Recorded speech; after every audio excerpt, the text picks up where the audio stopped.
It's the ML Sports Platter back with you. We are brought to you by RV Source of Central New York. RV there yet? I like to say that, and that's what the website says. Buy, sell, rent, service, storage. You know the deal. If you're planning that big trip in the summertime to a destination like Saratoga, the Catskills, across the country, you can rent.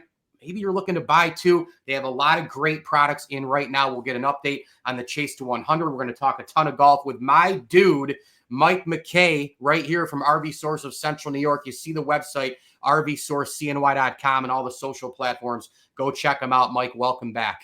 Thanks, buddy. I appreciate you having me. It's we're coming up into summer swing, man. This is where the rubber meets the road. We've been keeping pace with our goals on the Chase to 100. This is the month where, you know, it gets real, so to speak. Moving day, moving month. It's moving. I mean, this month and July are, you know, yeah, between these 2 months is 40% of our yearly goal. So we're off to a hot start in June. Things are going well. We just acquired a whole bunch of new inventory, which you'll see posted this week, a ton of new ones, and, you know, putting some marketing budgets together and doing some things we didn't think we were going to have the availability to do. So we're in good shape, but, you know, we got to execute now. The grind never stops, and I know you guys have come up over the 40 hurdle. Yep. And the I tell you what, the products you guys have coming in left and right, it's great. I watch all the videos. I love what you have, but you like to bring people in behind the curtain. You don't want this to be, you know, before they get to the lot, or, you know, maybe I'm a little hesitant to see what's going on. You want to tell them exactly what you're doing on a daily. It's about, you know, the understanding of your business and your product and how you're actually doing it really makes this thing work for you, but also the customer, right? Yeah. If you think that if you know, we didn't brand at all, and I just said I own an RV dealership, you'd have a fundamental misunderstanding of what we actually do here. We don't sell new RVs. We don't sell dealer rejects. We don't sell a lot of the things you find at mega dealerships. We don't do. Our model is specific. We buy bank repossessions directly from financial institutions. We take them through a rehab process and get them like new again. And because of that, we're able to sell them at a price that you just can't find anywhere else, at a quality that we can stand behind. And we do so with our warranties and guarantees. So getting people here, getting them to understand that we exist has always been the challenge, as any new business goes through those challenges. We're 2 years into our sales operation here. But, you know, once people arrive, and they can meet us and see the staff and see how we do things and, you know, understand the transparency aspect of it, which is another thing that the RV industry is severely lacking. You know, once people get here, the rest kind of speaks for itself. Kind of like pizza. Just try the pizza. You like the pizza, you go back, you go back, you go back. Yeah. Before we get to the golf part, one more on RV. Did you want to get into teasing a little bit of some of the inventory? Do you want to talk about maybe, because we're recording this on a Monday, it's going to air on Tuesday. Right. And so it's up to you in terms of taking what people have seen on social, what the head, I don't know if you want to blend that or if you want to just move on. I just wanted to give you an opportunity to chat anything inventory, whether you want to name any. So here's what I can tell you for anybody who's in the market for a really good pre-owned trailer or fifth wheel. On a given week, average summer week, we go to 4 or 5 auctions a week virtually. Wow. We have a guy who goes and does all of our pre-inspections now, which is great because it enables us to do so much more. But on a given good week, we're buying 3 to 5 RVs. Last week we bought 14. So there's some real inventory stuff happening that's gonna check the website later this week, because once we get them here, obviously there's a process to get them, you know, to ascertain whether or not they need to get some work done to them, or we can list them right away. I think a lot of the ones we bought last week are going to be available as early as like this Friday. So cool. Well, I want to come out there again and do some tour stuff and sit inside, and you and I can do some video content. So make sure you follow them on all the social platforms and check out the website. All of my shares, it'll get out there eventually as well. Let's get to the golf before the U.S. Open and who you like. I mean, we know who the favorite is, obviously, and Oakmont is arguably the hardest course in the world, as we know. You're upset with Rory. I'm a little upset with Rory. We texted about it last week. I just think my viewpoint is you kind of have a job to do here, man. You want to be the PGA Tour face. You got to talk to the media during a major. This isn't, you know, the John Deere Classic. You got to be there in front of the mic. You just won the Grand Slam. You're the darling right now. You got to be better. If you're not going to go to Jack's tournament, you got to call him or text him. Come He's on. one of the right. All these things as the face bothers me. And, you know, for as much as people got nuts on Tiger for tunnel vision and don't slap hands with the fans, Tiger was great with this stuff, Mike. There was never an issue with him. He understood his part in the game, and he was a global icon, you know, the greatest of all time. Rory has to be better here. I like Rory overall. I love his game, and I like him as a dude. But come on right now, right? I think he's just like it's not just this last few weeks, but the last couple years, he's kind of like devolving in his, you know, it seems like he's evolving in his personal maturity, right? Where he knows that, you know, what he says matters. He knows that, you know, he can't, it seems like he's way more focused now than he's ever been based on just his public comments. But in terms of his social awareness and his awareness of the world around him, I don't think there's anybody in his life saying, hey, you seem like a grade A jerk right now, and it's going to hurt your public image. And because of that, it's going to hurt the public image of the PGA. Yeah. I hated that he didn't talk to the media during the major, but, you know, you never try to assume what somebody's going through. You never know. His kid could be sick. His wife could be sick. There could be a real problem there. So I didn't want to pass judgment. And then he came out and gave his explanation, and it infuriated me. It absolutely infuriated me. His explanation was basically like, well, day one, I ended late and I was tired. Yeah, like didn't have the motivation, all that stuff. What are you talking about, man?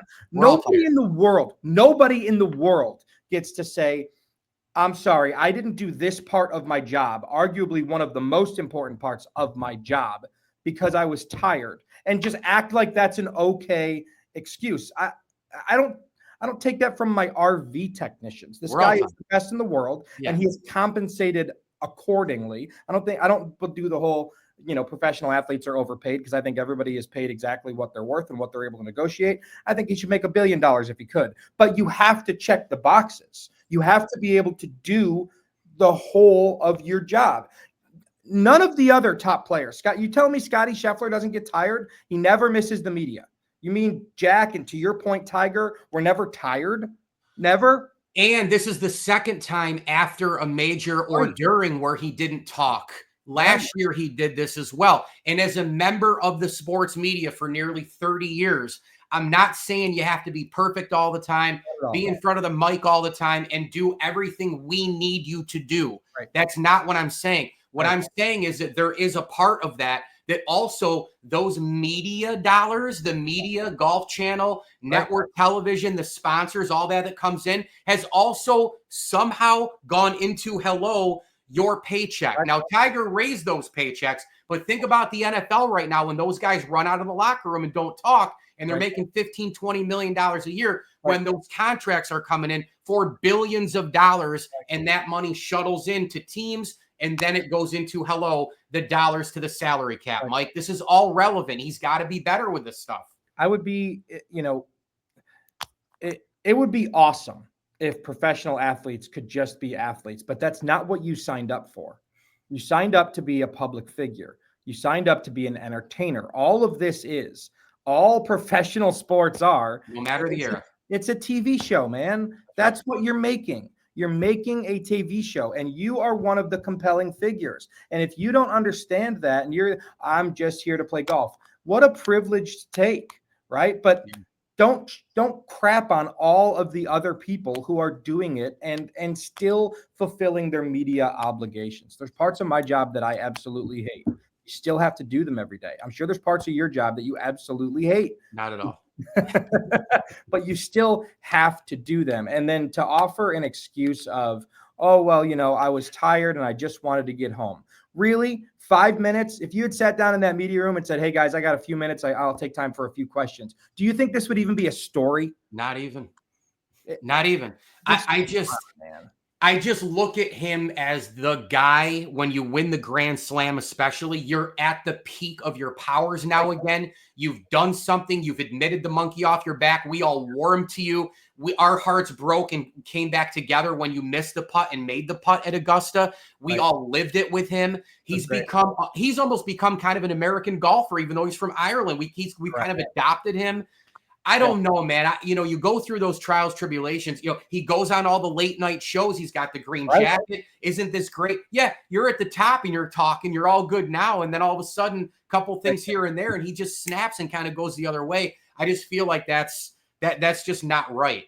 Yeah, America loves him unless it's Ryder Cup week. Other than that 1 week every 2 years, we love him. And I just feel like, I almost feel like there's, the other thing that we haven't really talked about is I almost feel like there may be some animosity there between him and the tour for being like the guy who didn't leave and the guy who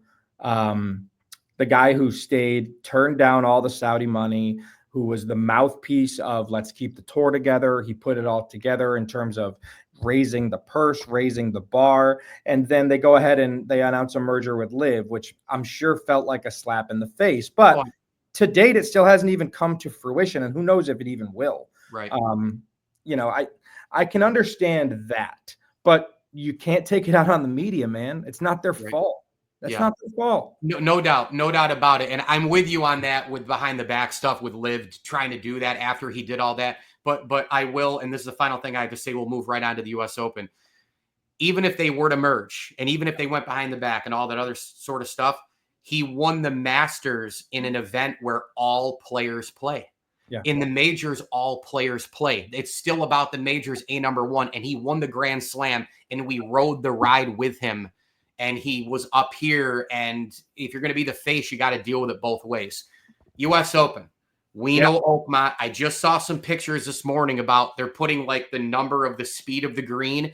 I mean, like the rough, the speed of the green. It makes Oak Hill look like a par 3 course almost at this point. I'm kidding, Oak Hill. I love you. And I would never disrespect Oak Hill. But Oakmont, arguably the great, the hardest course in the country, in the world. Where do you land on U.S. Open? Who you like? Oakmont thoughts that rough is ridiculous. I'm sure you saw Bryson dropping the ball in during. I was there.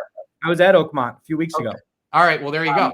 So I drove up to the course and tried to get inside the gates just because I was there. I was like a mile away. So I drove over there. I went to the gift shop, bought some merch and stuff. No. Oh, yeah, no. It was bad. That was a bad idea. Oh, boy. Really bad idea. And I had some cash on me, which was even a worse idea.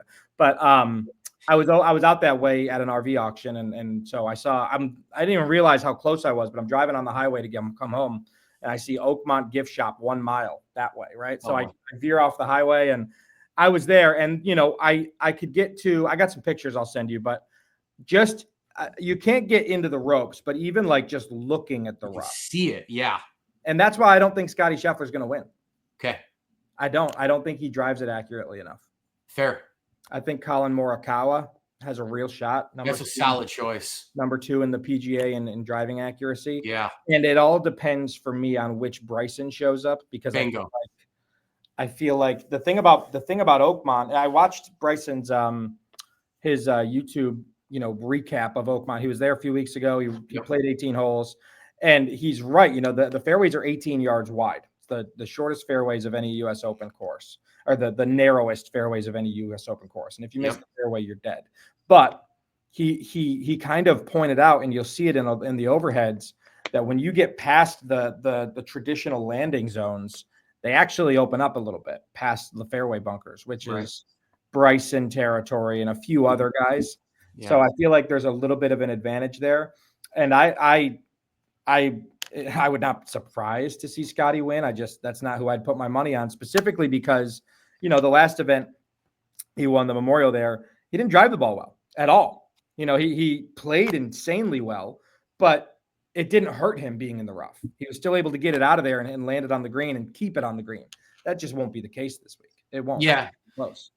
It's funny because when Scheffler wins, he doesn't drive the ball great. It's crazy at all. I mean, he has 3, 4, 5. You're like, okay, he bombs it, and it's like 320, 330. You're like, wow, great. And then somebody might hit it 15 yards past him, but even more accurate.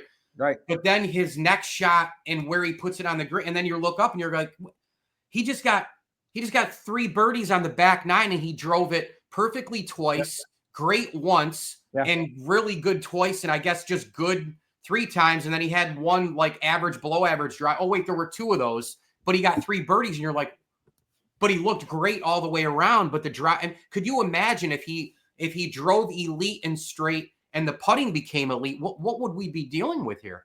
Yeah, I know. It's Scotty's driving accuracy this year is 64%. And the thing about Scotty that scares me with Oakmont is that he doesn't just miss it to the right; he misses it right and left often. And I mean, you could make an argument. I mean, don't get me wrong; he is the best. I think he's the best player we've seen since Tiger's heyday. I don't think it's even close to. I think at this point, it's not even a conversation anymore. But there's probably something to be said for the fact that when he hits the ball, he's only got 1 foot on the ground. Yeah, that's just. I'm sorry, but again, he's the greatest in the world, but nobody's perfect. It's golf. I played, believe it or not, Mike, I've actually played 18 holes every day the last 3 days in a row for the first time in probably a decade. It was just confluence of different events and stuff. And then my brother-in-law wanted to play Saturday. And 3 days in a row, man, it's not like it was when I was 18, man.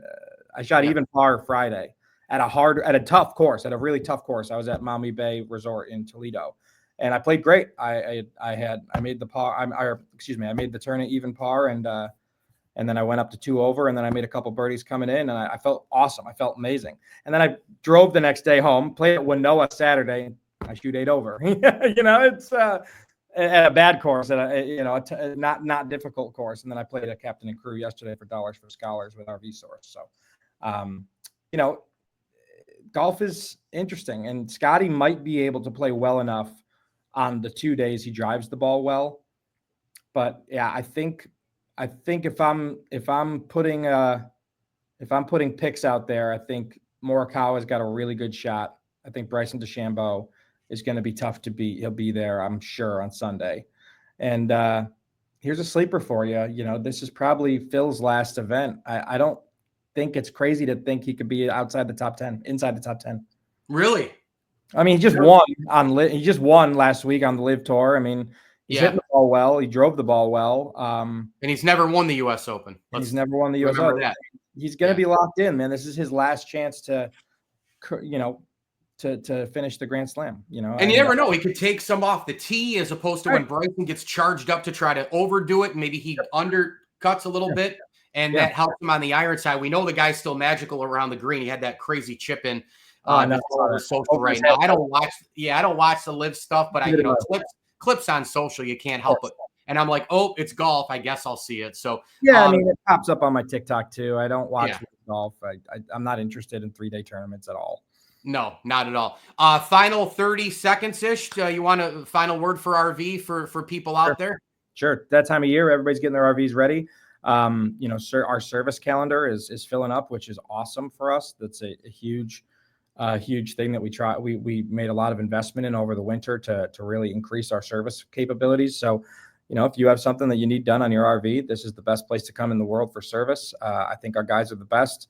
We're not the quickest, we're not the cheapest, but I promise you, your problem will be fixed, and it'll be fixed appropriately with a guarantee on it. No doubt. RV Source of CNY, of course, a proud Platter supporter. Go get them on the website, rvsourcecny.com, and all the social platforms as well. Be on the lookout for that.